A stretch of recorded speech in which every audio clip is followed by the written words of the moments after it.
Hey, what's up, y'all? It's Tempest Tuesday, and I'm here at Fanbase HQ, and I'm with the one and only LongWe and Kodie Shane. Yeah. How are y'all? Good. I'm alive. I'm blessed. I'm happy. Thank you. How are you? I'm good. Thank you for asking. So I do want to start off with you, Kodie. Where are you from? I was born here and raised in Chicago. Kind of been back and forth like my whole life. My mom is in Chicago and my dad is here, so I have like a healthy mix of both. Okay, so what would you tell anyone, like, what's the difference or the balance between both?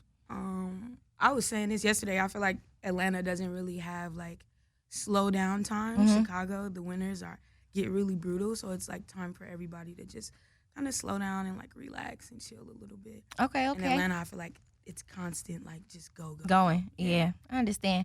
So what started off your love for music? What's the background history?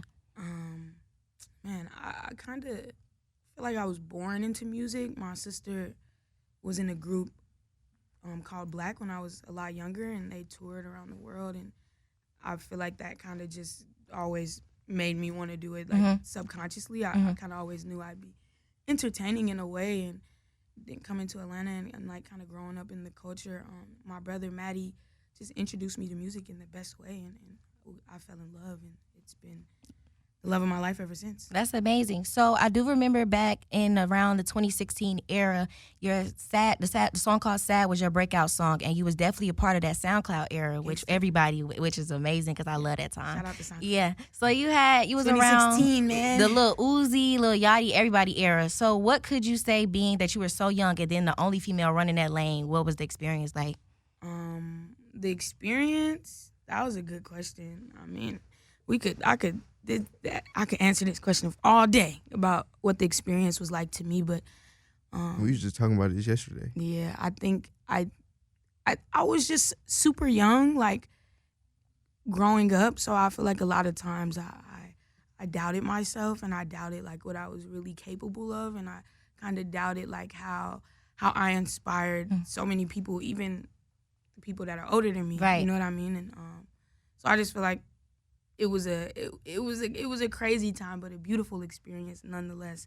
I'm super grateful for like how early on I started and how much I got to learn super early in the progress, because now I'm super early in the process, because now I'm 24 now, and it's like, all right, I just know so much about like how I want to move and Right. what I do want to do, and like how I want to see stuff go, you know? I love it because I felt like back then, because I was like a fan for real. So I still am. Thank you. That's why I'm happy you're here. But I would say that back then it was so cool to me, because it's like you being, a female, and then it was like you were so original, and it was just like you were yourself. And I love people that's themselves, because it's like when you walk in a room, you can move doors by just being yourself. And people don't think that. People be thinking like they have to just put on, but it's like when you walk in a room and just be yourself and everybody fuck with you, that's They a gonna lot. feel it. Yeah. So Sure. yeah, that's beautiful. Thank you. You're welcome. And so back to you, LongWe. Where are you from? I'm from the north side of Atlanta, or Georgia, if you want to be technical. But yeah, I'm from here. Okay, Yeah. so what started your music? I ain't gonna lie, my mama had moved. I ain't gonna lie, me and Kodie's intertwined in this story. My mama had moved. Me and Kodie both had moved. We went to the same school. That's how we met. Whenever we had moved, I was kind of depressed and shit. I ain't know what to do. Like, I ain't have no friends or nothing. I was really a hooper and shit, wanted to do sports. So I was bored and shit. I ain't have no friends whenever I had moved, so I had tapped into the music. The year before that, I had DJ'd her party. We was going crazy, getting bread and shit. So I was doing little DJ gigs. I had DJ'd her party, so she had just hit me. Her mom had built this studio. Yeah. And that's kind of how it happened. Yeah, that's Okay. really So I do see you guys have been best friends for forever. What is it like having a best friend into the music lane and being able to create and just simply watch each other grow over time? being brutally honest. I feel like a lot of people don't got people who brutally honest, or like, and just people there, like she was saying, like we were younger when we started this shit. Now we older. It's kind of like we young OGs. It's just a lot of trial and error. It was good to have somebody my age and somebody who I every day, like outside of the music, I talk to right there with me, figuring this shit out. 100%.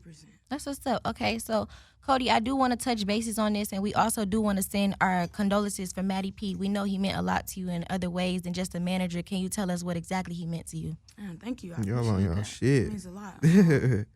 Man, Matty, it's it's no real one thing to say like what he was. He did so much for me. I think when he passed, I even realized how much he did for me. Yeah. Even on a personal level and like just every type of way, you know, like he introduced me to music really, like introduced me to like trusting myself, like that vibe, like it don't matter what nobody else think, just do what you like. You know, he really introduced me to that and really like put me in position, put me on stage, you know. So Matty always used to like say, like get weird. It's okay to get weird. Like you could tap into that. Like one thing I can say about Matty, he was for that.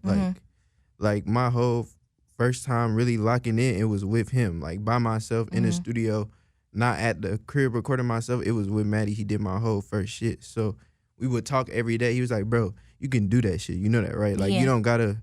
You feel me? Because at the time, the SoundCloud shit, so I was kind of like trying to get in where I fit in. Right. Matty was like, fuck that. You know, he was the king of like, fuck that. Like, we can do some hoes, you know, 100%. Like, so shout out to Matty, so R.I.P. my like boy. Like a father figure, but also like a big brother and also like a mentor too. So, yeah, man, that's dog. Amazing. I feel like everybody need that in their life at least 100%, once. Yeah. Like I period. Yeah. So with your sound, what can you say that makes you different than everyone else, and what keeps you going? I mean, I feel like lyrically, I'm definitely one of the best rappers in my generation. I don't give a fuck. I just feel like I got a certain like niche like that people can't do. I can play with my voice in ways that I feel like not everybody is open to. Yeah. You know what I mean? Like the voice is really an instrument. So I feel like I play with that, and I might go from rapping to singing to high, and the cherry on top of all of that is I'm writing all of my shit. I think that makes me the most different from everybody. Ain't no writers. You come in the studio with me, it's me. Yeah. I'm writing that shit. Pop your shit. If I'm not writing it that day, I'm just not feeling it that day. You know what I mean? And if some writers is in there, and that's okay too. You know, it's beautiful. You know what I mean? But I just take so much pride in writing my shit these days because it's very rare. So I think that's like my biggest thing, and I'm just doing shit motherfuckers can't do. Period. You know, like I'm just saying this shit in the way they can say it. I like. Okay, so I do want to spin your new song, "Break Me." Can you get out a shout out for me? Yeah, super. I wanted to come and play y'all some new shit just because I feel like I had to take a little time away, and now I'm back ready to drop. So I just want to do this shit differently. This is "Break Me." I'm super excited. I hope you love it. Let's go. So to break me, leave me, it won't last forever, baby. I'll pick up the pieces when you're gone. Forever young, forever young, forever young. Hey, forever young, forever young. I'll pick up the pieces when you're gone. They don't want you to need me. Can you make it hard to miss you? You always tell me I don't see you. Well, baby, that's because you see through. I don't wanna be in love if it caused this much pain. I don't wanna. Was fire. 2023 shit. Thank you. Yeah. So back to LongWe. Yeah. So what is it that you want to bring to the culture, and what do you want everybody to know you for? Just breaking them barriers, like I said, like with the music we was just playing, like they don't expect that from kids like us. And like I had went to church yesterday on some crazy shit. It was my first time going to church in like 10 years. Oh, wow. And I was talking to the pastor, like growing up, especially in our type of households, black households, vulnerability wasn't really taught. No. Like, you know, like if you told your mom I'm depressed, yeah, I feel like, Oh, you all right. You get it feel me? together. Yeah, you good. I hate Nigga, that what the shit. fuck I ain't you gonna lie mean? to Like, y'all. yeah, you feel me? So just kind of like having a voice, especially for my people, letting them know it's okay to say these things. Like, It's crazy because, like, when you say that, like, you tell your parents, like, you're depressed. And, like, yeah. they're like, oh, you gonna be straight. It's crazy because that's the way that they were That, raised yeah, you when know? they were young. Yeah. You know what I'm saying? So they don't even get it to teach Yeah. it. But they Yeah. don't. But I feel like it bothers me is because they don't realize until like you hit that breaking point, and then they like, oh, something off. Yeah. But then it's like, was you there for me though? I tried to tell you, but you blew me off because you thinking like it ain't even You that wasn't deep. seeing the signs. But it's like you really don't be knowing what's going on in my brain for real. So like I hate that. I want to do better for my kids when it comes to that. I feel like time's just so different now. Like you gotta, even the older people, even our parents, our grandparents, gotta take time to unlearn and relearn. And even with their past, things, it's okay for y'all to talk about it, like still talk about it because that shit's still there. Like trauma goes crazy. It's crazy. Given you pass it down. Yeah. So I agree. We had to get deep real quick. I'm sorry. So what do you want everybody to expect from you in 2023? I ain't gonna lie, we putting this shit all the way in their face, man. Niggas been chilling. We been chilling, letting everybody do their shit. I feel like it's time to let us do our shit and respect it, because we respecting it when y'all was doing y'all. So just be prepared to respect this shit. And that's what's going on in 2023. Free slime, man. Okay. So can you give a shout out to your song Big Dipper, because I'm about to spin it? Yeah, shout out to Big Dipper. Like me and Kodie always say, I was a vessel doing this song, so you can expect a whole lot of this shit this year. And yeah, let's do it.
Go get that out. It's out everywhere. Yeah, all platforms. So can y'all give everybody our socials? We'll start with you, Kodie. You can find me any and everywhere. Kodie Shane, KODIE SHANE. The most handsome, better than your favorite rapper. Yes, sir. Yeah. OneWay.US, all platforms. Follow me. Or your whole will. No, I'm just playing. Not playing. Don't be mad if you see her in the following when you know what I mean? Well, I want to thank y'all for coming and speaking to me today and stopping by. And I problem. also want y'all to make sure y'all go get everything that comes out with them. I want to wish y'all luck on y'all journey. And yeah, we out. Thank you, vice versa. Thank you for having us. For real. Fan base 2023 shit. Yeah.